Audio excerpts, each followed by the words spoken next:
The 1931 floods in China were some of the worst natural disasters in human history.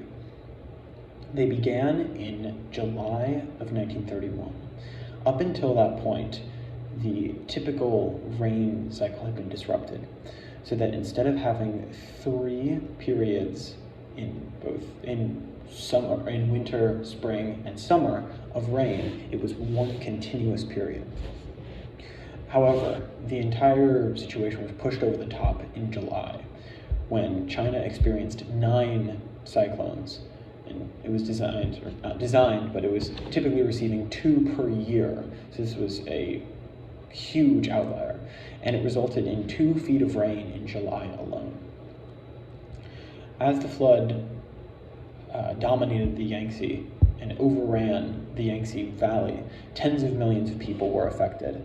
The economic toll was too high to quantify. In fact, researching it is hard to find any direct numbers simply because it was so devastating. 15% of the crops in the entire Yangtze Valley were destroyed.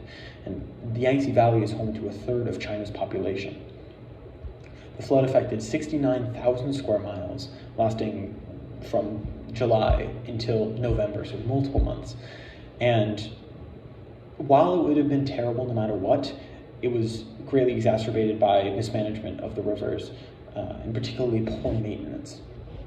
There were attempts for humanitarian aid across the planet, in fact, including Charles Lindbergh, the guy who flew around the world, attempted to help, but it was much harder, both because of how large the catastrophe was and because the Japanese actually invaded in September of 1931, smack dab in the middle of the flood.